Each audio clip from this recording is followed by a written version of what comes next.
이게 뭐 좀 공간이 넓고 좀 이제 넉넉하면 카메라도 저 멀리 이렇게 빼가지고 놓고 여기저기 한 도대 더 놓고 세 대 이렇게 해서 하면 방송 효과도 나고 참 좋을 텐데. 예. 아직까지는 좀 가난해서 이렇게 협석에 앉아서 합니다. 우리도 한 20만에 30만에 조회수가 좀 그랬으면 그렇게 좋겠습니다. 되면 그렇습니다. 여러분 안녕하세요. 오늘도 변함없이 우리 간호인 선생님 모시고 또 좋은 말씀을 좀 들어볼 텐데요. 오늘은 그 산문을 쓰시는 분들한테는 굉장히 좋은 시간이 될 것 같습니다. 우선 그 제목이 법류 육선이라고 하는 글쓰기에 대한 6가지 그 선법이라고 하는 선법, 비법입니다. 뭐 그야말로 비법인데 조금 산문을 쓰시는 분들은 조금 그 귀를 기울여서 좀 들어보시는 것도 괜찮겠다라고 합니다. 선생님 안녕하세요. 예, 안녕하세요. 자, 오늘 말씀하실 게 이제 법류 육선이라고 하신 건데 여기 뭐 부제가 보니까 이제 무릇 6가지 선법이 있다 이렇게 됩니다. 저는 이 선법을 비법이라고 이렇게 좀 제 나름대로 고쳐서 뭐 비법이면 비법일 수도 있겠죠. 상당히 재미가 있어요. 그 중국 소설 같은 경우에는 이제 우리나라도 이제 그런 것이 이제 광활록이라는 것도 있는데 그 평비라는 게 있습니다. 그 뭐 문장 뒤에다가 뭐 광활록 같은 경우에 뭐 이제 춘향이가 나온다 그러면 거기다 괄호 열고는 아우 춘향이의 그 모습이 아주 요염하다 뭐 이런 식으로 써놓는다거나. 아니면 이제 서발비평 옛날에 그런 게 있었잖아요. 그러니까 서처럼 해가지고 이 광활루기를 어떻게 읽어야 된다. 이런 것을 이제 쭉 써놓고 그래 여기도 있는데요. 나중에 한번 보시겠습니다만. 그러니까 이 뭐 기승전결이니 뭐니 이런 것만 있는 것이 아니라 우리의 옛날 그 작품 속에서도 글을 쓸 적에 필요한 것, 또 책을 읽을 적에 필요한 그런 독법들이 있습니다. 서법 혹은 독법 뭐 이렇게 할 수도 있겠죠. 그래서 이제 오늘은 이제 그 무릇 6가지의 선법이 있다 이거죠. 그것을 보겠습니다. 여기서 나오는 이제 용어는 여기서는 이제 고소설 이제 구성법인데요. 선법이군요. 선법이 아니라 선법. 그렇고. 줄이죠. 줄. 어떤 선. 선. 이게 이제 그 포염라연의라는 그런 책이 있어요. 거기 서두에서 이제 이 포염라연의를 읽으려면은 이렇게 읽어라 그러는 건데 이제 이 포염라연이라는 것은 이제 청나라의 소설이에요. 청나라 이제 공안요 소설입니다. 공안요라는 건 이제 어떤 이제 관공서 이런 데 있어 가지고 이제 뭐 재판하고 그러는 거예요. 그러니까 이 포신의 포염라연의 이 포가 이제 그 성인데 이 포신의 그 한 사람이 그 포삼이라는 사람이 그 이제 염라왕이 돼가지고 그래가지고는 이제 간신배들 이런 죄영을 갖다가 이제 다스린다 이제 그런 그 소설입니다. 언제 보니까 그 중국 그 TV 드라마인데요. 그 뭐 악을 물리치고 이렇게 하는 포청천인가요? 그렇죠. 그런 거예요. 그런 거예요. 바로 그런 거. 그다음에 의협인들을 만나고 뭐 이런 것들. 그러니까 연의라는 것은 그것을 이제 부연했다는 걸 쭉 풀어놨다 이 말입니다. 삼국지 연의 그래거든요. 삼국지를 갖다가 쭉 풀어놨다 이겁니다. 크게. 거기에서 이제 제시한 독법인데 거기에 이제 복선, 은선, 대선, 단선, 쌍선, 무형선 이 6가지가 있습니다. 자, 그래서 우린 뭐 흔히 현대 문장법 또는 뭐 현대 작법 이렇게 할 때 이제 소설법 이렇게 하면 복선 뭐 이런 얘기 참 많이 하잖아요. 많이 합니다. 그래서 이제 복선, 은선, 대선, 단선, 이제 발음이 좀 그래서 쌍선, 무형선 이렇게 해서 이제 복선부터 조금씩 풀어가 보시죠. 이거 읽으면서 해야 될 것 같아요. 선법에는 무릇 6가지가 있다. 139조. 하나는 복선인데, 복선 이제 우리가 이제 잘 알죠. 이곳에 정이 없고 저곳에 정이 있다는 소리다. 이따 이제 조금씩 풀겠습니다. 하나하나씩. 둘째는 은선이다. 하나, 그 복선부터 볼까요? 그러면요. 그거 한 줄 읽었으니까. 이거 뭐 복선은 뭐 지금 우리가 말하는 그 복선과 똑같아요. 앞으로 일어날 사건을 살짝 암시해 두는 서술로 오늘날 그 이제 복선의 이제 해당됩니다. 중국 그 소설 비평에서는 김성탄이 말한 풀 속의 뱀, 풀 속에 있는 뱀, 요거 보이지 않잖아요. 복선 깔아놓는 거예요. 그 뱀처럼. 재 속의 선, 이 재 속에 이제 마른 재가 있으면은 그 속에는 어떤 이렇게 줄 같은 게 이렇게 있단 말이에요. 그런 것을 이제 이야기를 하는 거거든요. 그걸 또 모종광이라는 사람은, 김성탄이라는 사람은 이제 아주 중국 유명한 소설 비평가예요.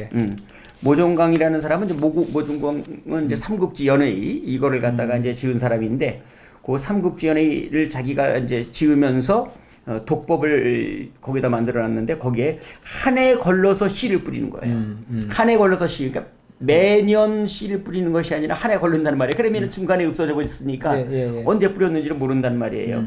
그래서 앞서 미리 숨겨놓는 듯한 아주 오묘함, 경련하정이요, 선시, 복착지, 벼라 이런 거죠. 앞서 미리 이렇게 숨겨놓는 그런 오묘한 게 있다라는 겁니다. 그래서 제가 찾아보니까 황순원의 소나기 있잖아요. 황순원의 소나기에서 소나기가 바로 복선이죠. 소나기가 왔기 때문에 그 두 아이가 그러한 참 사랑인가요? 뭐 순수한 감정을 갖다가 이제 서로 느끼는 거 아니겠어요? 그 알퐁스 도데이 별은 그 전에 이제 우리 고등학교 2학년 교과서에가 실렸는데 지금 어떻게 되는지 모르겠습니다.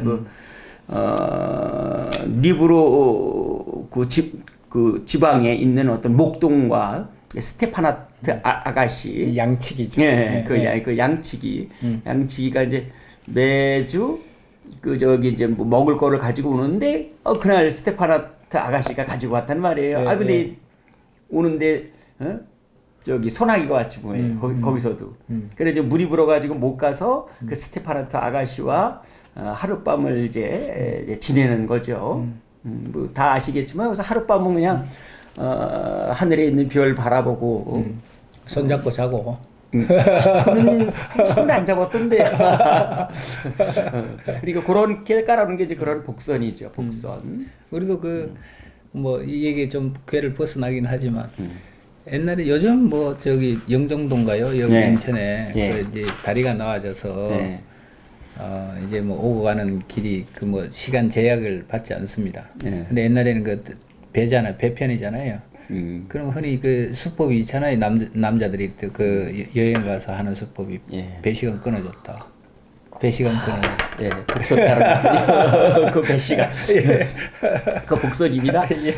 지금 한 7, 80 넘으신 분들은 저기 인천 거기서 월미도 뭐 이런 데 가가지고 차 끊어졌다고.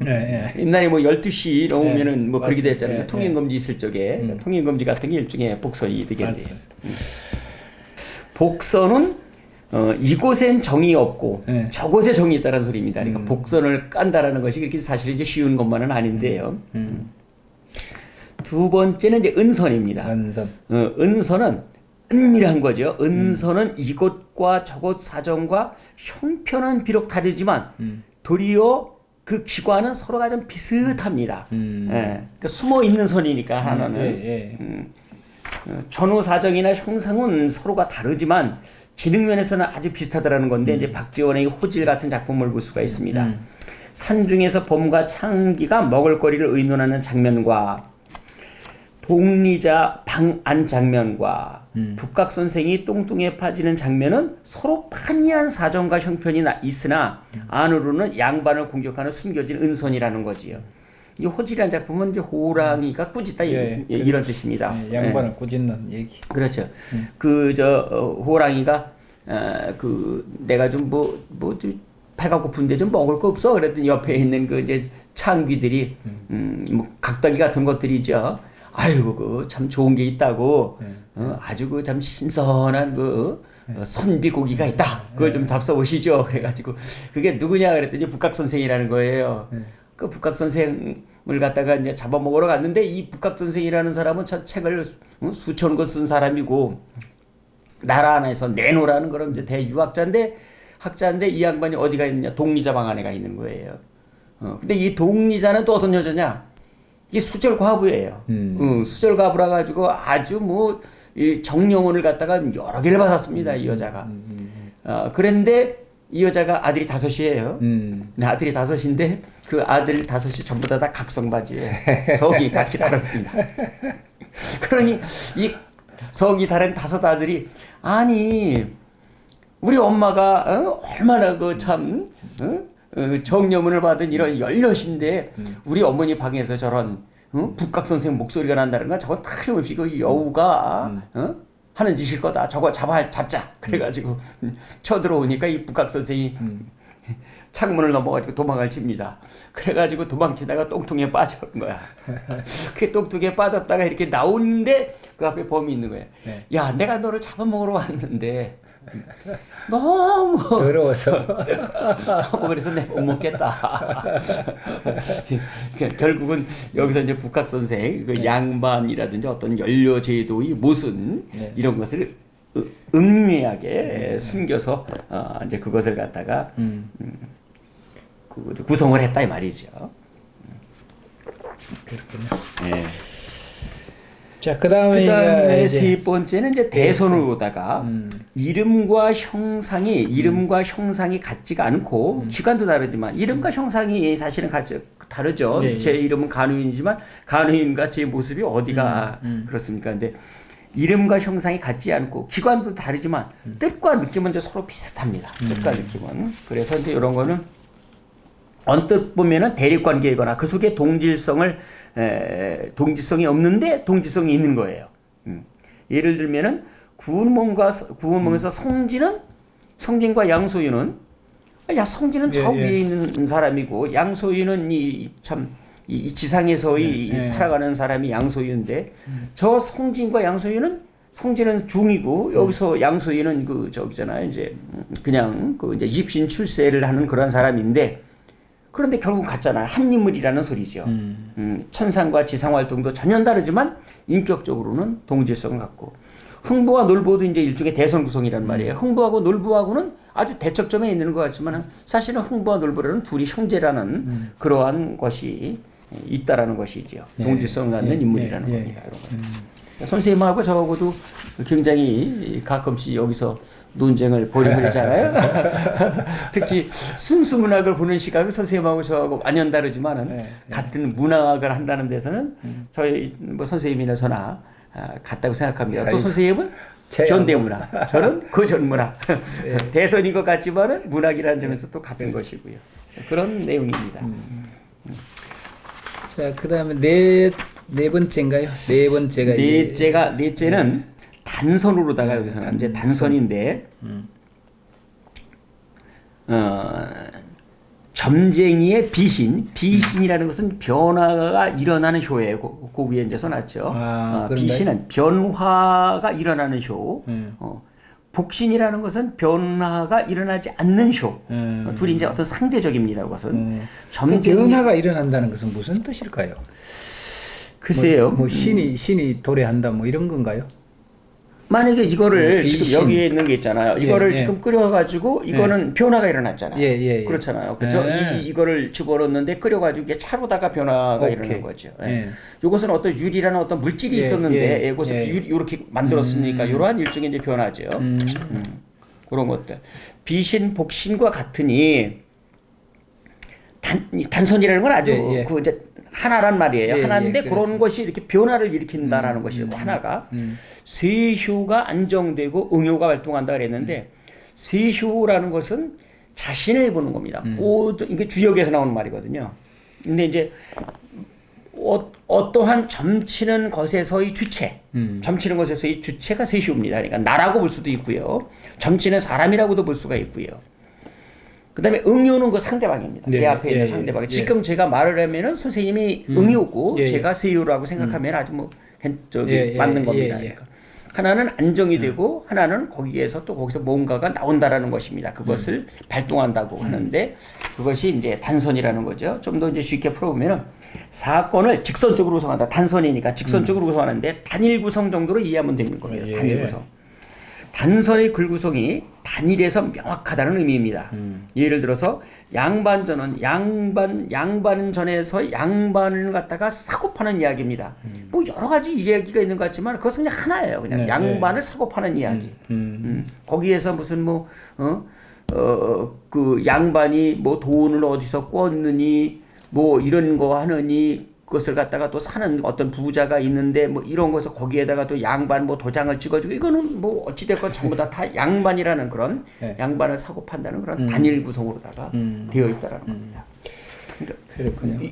더 쉽게 말한다면 선생님하고 저하고는 나는 세효고 선생님은 응효인데 네, 네. 세효와 응효가 어긋나면 안 되잖아요. 그렇죠. 그렇죠? 네. 그러면은 어떤 이제 일종의 이제 복선으로다가 네, 양쪽으로 다 흩어지는 건데 이거는 단일 구성이니까 선생님하고 저하고 궁합이 잘 맞아야죠. 그러니까 저하고 맞장구를 서로가 잘 쳐야만 사람들도 보고 원활하게 이 수업도 가고 바로 그거죠. 학생과 선생님이 서로 맞장구를 칠 적에 열심히 가르치고 학생들이 받아들일 적에 그게 바로 이제 단선 구성이라는 거죠. 네, 앞으로는 더 이렇게 호응 관계를 잘하도록 하겠습니다. 그러니까 지금 이것이 소설 독법이라는 거거든요. 그 옛날 사람들의 이 글 읽는 것이 상당히 재미있어요. 어떻게 보면 이런 걸 갖다가 우리 현대 교육으로 끌어온다 해도 충분히 가능하거든요. 사실은요. 이걸 이러한 방법으로다가 이용해서 글 쓰고 산문 같은 거 쓰는 거 참 좋습니다. 사실.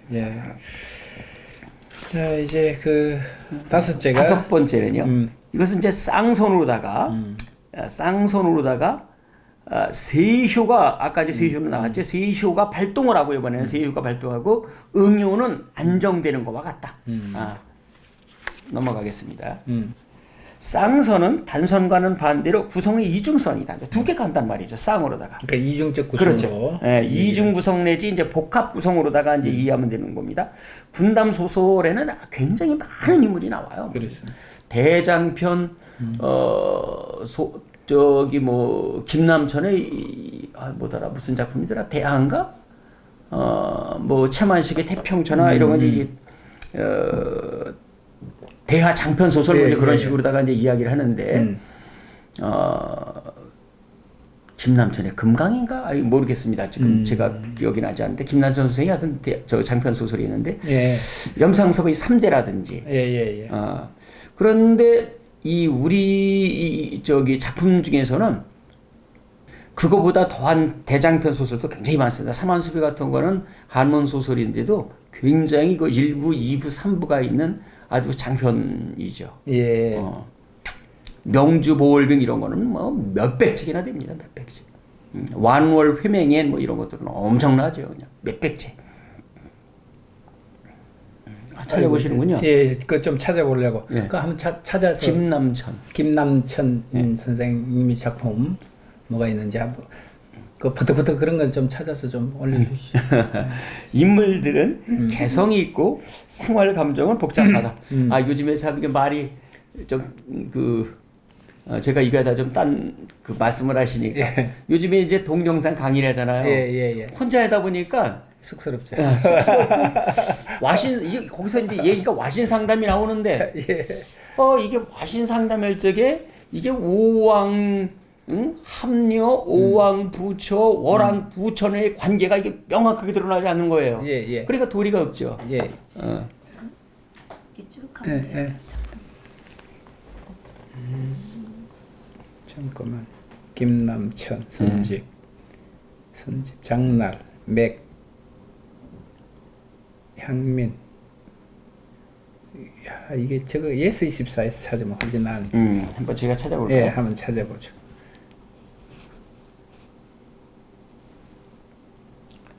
그래가지고 국어사전을 찾았다니까. 학생들한테 미안합니다. 왜냐면 동영상 끊고 또 하기가 그렇잖아요. 처음부터. 아까 작품 제목이 뭐라고 하셨죠? 김남천의 대하소설인데 맥, 장날, 경영, 오디, 이디, 최태선 설.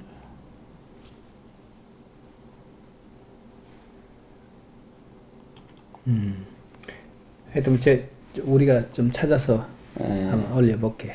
올려보고. 대하 맞네요. 대하? 대하. 대하. 김남천. 대하. 이게 맨 처음에 있었던 게 맞아요. 이거 틀리면은 나중에 금강가로 고쳤잖아요.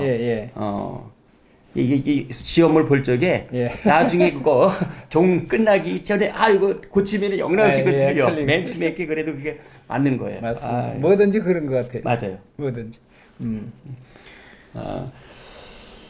자, 군담 소설. 네, 특히 군담 소설 예, 얘기입니다. 예. 그래서 사건 속의 인물 성격이 결정되고 활동의 폭이 굉장히 넓습니다. 예, 인물들은 개성이 있고 생활 감정은 복잡하고 하지만 무원칙해서는 안 되기에 선인과 악인이라는 대립구성을 취한다는 겁니다. 예, 쌍선, 선인과 악인이라는 대립구성. 그게 가장 어떻게 보면 뚜렷하고 이 얘기의 구성이 뚜렷하고 시원시원하죠. 악인은 악인대로의 어떤 부분들을 확실하게 드러내고. 뭐 첩첩간의 갈등도 한 사람은 선인이고 한 사람은 악인일 적에 사람들은 시청률이 올라가죠. 그렇습니다. 그래서 맨날 대립 구조를 그렇게 써먹죠.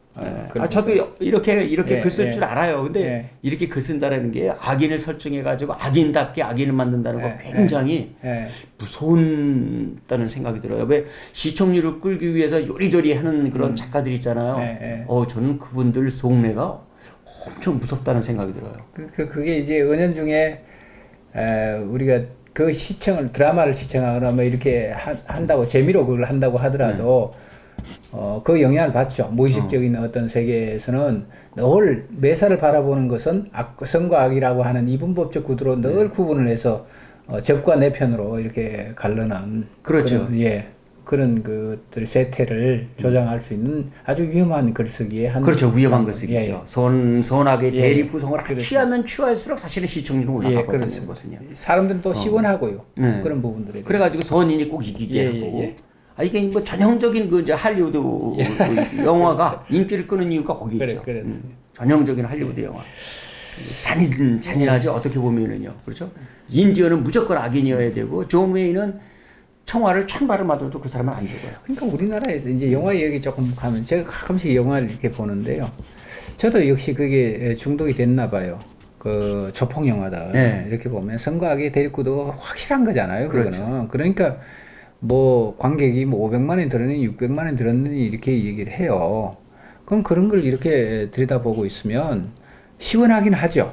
시원하긴 한데 이 시원하다라고 하는 세계를 통해서 내가 세상을 바라보는 시선이라든가 이런 것들이 고착화되면 어떡하나 이런 염려를 뭐 또 기우긴 하겠지만 이렇게 저도 이렇게 하게 됩니다. 그래서 우리 영화계에서 이렇게 보면 예를 들어서 복선을 깔고 있거나 좀 생각해야 할 여지가 있거나 이런 영화들은 그 관객 수가 그렇게 늘지를 않아요. 늘지를 않습니다. 그래서 뭐 두드려 부시고 선과 악의 대립이 뭐 극명하게 나타나는 그런 영화는 뭐 1000만 원이 들었느니 뭐 이렇게 얘기하거든요. 그래서 우리 한국적 문화가 왜 자꾸 이렇게 뭐라 그럴까 상선으로 이렇게 자꾸 가나 뭐 이런. 근데 그거는 우리 옛 소설의 영향도 사실은 상당히 있어요. 우리 옛 소설에서는 전부 다 선악대리. 그러니까 권선징악이니까. 철저한. 그리고 맞습니다. 항상 선이 이제 거기서는 이기고. 그 다음에 또 하나 우리 고소설 얘기가 나왔으니까 또 하나 아주 정확하게 봐야 될 게요. 장군은 절대 죽지 않아요. 그렇습니다. 졸개들은 장군 하나 죽이는 데는 몇 페이지가 넘어가는데 졸개 하나 죽이는 데는 한 문장이면 그렇죠. 장군의 칼 하나 1도 한번 딱 휘두르면은 몇천 명이 죽어요. 그냥 몇천 명이 그냥 그래가지고 그 피가 그냥 강물을 이룬단 말이에요. 맞습니다. 그러니까 이것이 굉장히 많이 읽혔단 말이에요. 고전 소설이 고소리 읽혔기 때문에 사람들이 은연중에 별 볼 일 없는 병종들의 그 목숨을 갖다가 하찮게 여기는 거예요. 일반인들의 목숨을. 저는 그게 있다고 생각을 해요. 첩첩간의 갈등도 우리 고소설에서 전형적인 다루는 주제거든요. 무조건 본천은 좋고 무조건 그 첩은 나쁘거든요. 그런데 이 사실은 첩이 나쁠 수밖에 없는 이유가 있단 말이에요. 간단하다고요. 재산 상속이 안 돼요. 그렇잖아요. 지금 장자로다가 모든 것이 다 가고 차남도 안 되는데 첩의 자식에게 뭘 갈 게 있습니까? 첩이 그 첩이 악해질 수밖에 더 있어요. 자기 아이를 해야 되잖아요. 선생님 말씀 들으니까 그러네요. 저는 그거 몰랐습니다. 그 재산 상속이라고 하는 문제라든가 법통에 대한 문제, 굉장히 가계 계통에 대한 문제겠죠. 그게 안 내려가니까 어쨌거나 이제 그런 부분들을 확보하기 위한 그 첩은 몸부림이겠죠. 아, 그렇죠. 그 과정에서 이제 우리는 그걸 나쁘게만 예. 그려내고, 그랬군요. 하멜 표류 예, 있잖아요. 예. 하멜 표류에도 첩이라는 단어가 나와요. 예. 조선 사람들은 첩을 그렇게 많이 둔다고. 그런데 두면은 자기가 여자를 데리고 왔으면 책임을 져야 될 거 아니에요. 어? 책임을 못 져놓고 그러니까 그 서얼들이 하는 행태가 참 술 먹고 망나니 타거나 예. 그렇지 않습니까? 그 어떻게 보면은 또 첩을 안 둔 사람들이 거의 없잖아요. 연암 선생님은 첩을 두지 않죠. 그랬군요. 다산 선생님은 좀 모르겠고, 좀 모르겠고. 하여튼 책임을 져야 됩니다. 예. 그래서 이제 쌍선 얘기에다가 여기까지. 자, 이제 마지막에 여섯 번째. 무형선입니다. 무형선. 이제 마지막 여섯 번째 무형선으로 문자를 서술하는데 원래 서로 대조되거나 대응되는 곳이 없다. 무형 그 선이 드러나지 않는다라는 거죠. 그 원인을 비유하자면 외를 얻은 자가 외씨 뿌리는 때를 보지 못한 것 같다. 내가 참외를 얻었잖아요. 근데 참외 뿌리는 때를 봤느냐 이거야. 참외 뿌리는 거. 그래서 관계를 떠난 자유로운 구성법이라는 겁니다. 이것은 어떻게 되는지를 몰라. 의식의 흐름에 병행하여서 무의식 일부를 이루는 시각, 청각, 물리, 연상, 잠재의식 따위의 인상의 흐름을 표현하기 위한 기법입니다. 이른바 스트로거브 콘소시어니스? 이게 내가 잘 읽었는지 모르겠습니다. 콘소시어니스. 이른바 의식의 흐름 수법과 매우 유사하다. 의식의 흐름은 서술자 심리를 묘사하는데 꽤 설득력이 있다. 따라서 한 개인의 내면 목소리를 그대로 받아 적기에 과거, 현재, 미래로 사건이 진행되지 않는다. 역순다도 가고 현재, 미래, 과거다도 가고 막 왔다 갔다 했는데 고등학교 문학 교과서 옛날에 있었는데요. 오상원의 유해라는 작품이 아주 전형적인 이 무형선의 작품입니다. 오상원의 유해는 국군 소대장의 내면의 의식 흐름을 그대로 추적해가는 거예요.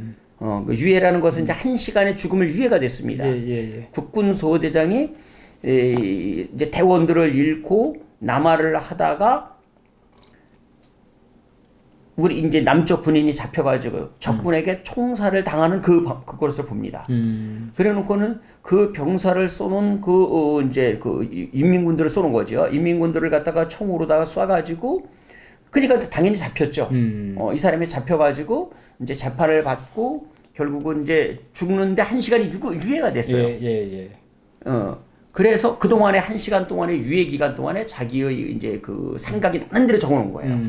내가 자기 이제 부하들을 잃었을 적에, 그 다음에 그 죽는 병사를 봤을 적에, 그 다음에 나의 죽음이 흘러가는 것, 그래서 나도 이제 총을 맞습니다.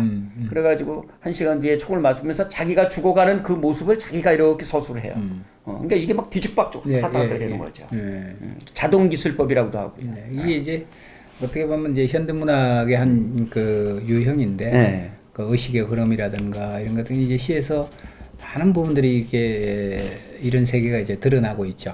그래서 아마 이런 것들이 아까도 이제 우리 촬영 시작하기 전에 선생님과 잠시 이제 말씀을 좀 나눴는데, 이런 부분들이 그 독자들이 많이 헷갈려하고 어려워하고 난해하다고 생각하는 글쓰기의 한 방법입니다. 어떻게 보면 실존주의하고도 연결이 되는 것 같아요. 자, 이렇게 해서 이제 우리가 6가지 복선, 언선, 대선, 단선, 상선, 무형선까지 이렇게 일괄해서 봤습니다. 그 조금 더 보충해서 선생님 뭐 좀 말씀 좀 해주시죠. 이제 모든 것이 다 기승전결이 아까 이제 얘기했잖아요. 코로나도 이제 기, 승, 전, 결이 있지 않습니까? 지금 이제 결말 부분에 와 있고 우리의 삶도 따지고 보면은 그런 것 같아요. 여기 구성은 인간 발명품처럼 다양하다 그랬는데 몰톤이 말했는데 이왕이면은 자기의 인생 구성을 갖다가 좀 행복한 쪽으로다가 잘 구성을 갖다가 하시면 어떨까 그런 생각이 듭니다. 그 여기 보면 글쓰기 한 방법으로 무형선에 대해서 조금 더 이렇게 그거 하나 하나 그럴까요? 더 보충해서 그렇죠. 그거 좀 조금 좀 하죠. 만평에 대해서 좀 얘기를 해놓으신 게 있어서 아주 재미있어서 이거 안 할 수가 없습니다. 무형선의 한 방법으로 다 했는데 그 유사랑이라는 그 화백이 이제 저하고 가까운 분인데요. 내가 그분의 이 글을 갖다가 보다가 이분이 저 안타깝게도 그 옛날에 포커스 있었지 않습니까? 들어가면은 그 포커스가 아니지 뭐죠? 그 왜들에 돈 받지 않고 하는 거 뭐죠? 그 묵가지. 묵가지. 묵가지로 다 이제 주는데 거기서도 그림을 그리고. 그게 이제 그다음에 그 전에 뭐 한겨레 신보, 문화일보 여러 곳에서 했는데 아주 이분은 거의 그 천재예요. 그림 그리시는 천재인데. 그 사도신경을 갖다가 패러디해가지고 무형선 방법으로다가 중구 남방처럼 했는데 제가 한번 읽어보겠습니다. 전능하사 노가다를 맹그신 삼림을 믿사오며 요 사진 좀 나중에 올려주세요. 그의 유일하신 한방 대운하를 믿사오니 이는 묻지마 공식으로 잉태하사 경제를 살리 쥐에게서 나시고 무슨 말씀인지 이해를 가시죠? 분노한 국민들에게 고난을 받아 삽자루에 못 박혀 죽으시고 다 이 관련이 있는 얘기들이니까요. 포기 약속 3일 만에 4대강 정비라는 이름으로 부활하사 청하대 지하벙커 우측에 숨어 계시다가 14조 예산을 날치게 하여 오셨도다. 삽질 본능을 믿사오며 90만 단순 노무직이 새로 삽질하는 것과 강을 죄다 파제껴 버리는 것과 몽졸이 까뒤집어 버리는 것과 영원히 시멘트 처발라 버리는 것을 믿삼나이다 오매 그랬는데 이분이 결국은 잘리셨어요. 자, 이게 이제 우리가 4대강에 대한 얘기를 지금 하고 있잖아요. 만평 형식으로. 근데 이제 저는 이걸 보면서 다양하죠. 이제 시선이 4대강이 지금 합당하냐, 부당하냐, 이런 그 시선이 또 헷갈릴 텐데, 저는 어떻게 보면 4대강은 참 긍정적으로 이렇게 들여다보고 있는 측면입니다. 그래서 우리가 이제 전통적으로 치수라고 하는 문제는 국가의 전망이 걸린 문제고, 그런 차원에서 이렇게 4대강은 참 잘 정비를 했다라는 쪽으로 저는 이제 생각을 하고요. 이런 부분들이 이제 아마 선생님하고 저하고는 저 시각이 또 여기서 이제 아마 좀 갈릴 겁니다. 그래서 저는 이제 그 이후로 우리가 그동안 여름철에 비만 오면 늘 강이 범람하고 강둑이 터져서 수재민과 이재민이 어마어마하게 매번 발생을 했죠. 매 그렇습니다. 그래서 의연금을 내고 뭘 내고 KBS 온 나라가 떠들썩했죠. 그런 피해로부터 이제 자유로워졌다라고 하는 측면이 있고요. 그다음에 또 두 번째는 우리 물 부족 국가로서의 대한민국이죠. 그런 측면에서 그 4대강 정비는 미래를 내다보고 있는 한 방법이었다라는 쪽으로 이제 저는 생각을 합니다. 그다음 세 번째는 그 4대강을 통해서 그 주변의 농지죠, 농사를 짓는 분들의 이로움 이런 것들은 이루 말할 수 없이 참 큰 혜택이다. 이렇게 보고요. 그래서 그런 점에서 보면 또 반대 쪽에서는 환경론자들은 아마 이제 자연을 파괴하고 인위적으로 그걸 만들면 되냐 이런 쪽으로 논리를 이렇게 펴는데 아마 이제 비근한 예로 우리가 중국을 보더라도 중국은 황하라고 하는 큰 강이 있고 여러 가지 물줄기들이 있죠. 그래서 중국의 흥망성쇠가 그 당대의 치수를 어떻게 하느냐에 따라서 국가가 성하기도 하고 망하기도 하는 그런 역사를 반복해 왔습니다. 근데 최근에 이렇게 중국을 보니까 중국도 어마어마한 댐을 만들고 이렇게 했거든요. 그 이유는 국가 발전이라고 하는 그런 측면에서 선택하지 않았는가 이런 쪽으로 보면 4대강이 저는 꽤 긍정적으로 들여다보는 측면입니다. 근데 여기 또 또 제하고 다른 시각이니까 예.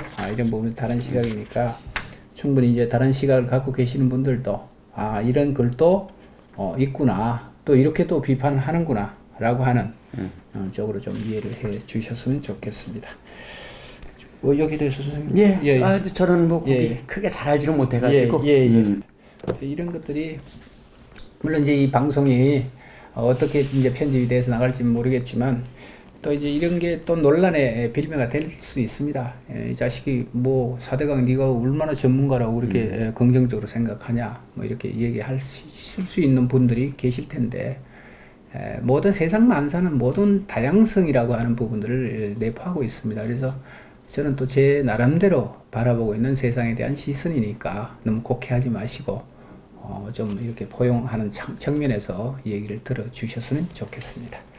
자, 좋습니다. 선생님, 오늘 우리가 글을 쓰는 방법에 대해서, 비법에 대해서, 선법에 대해서 말씀을 좀 해주셨는데 아마 여러분들에게는 많은 도움이 되는 글쓰기가 지침서가 좀 됐으면 좋겠습니다.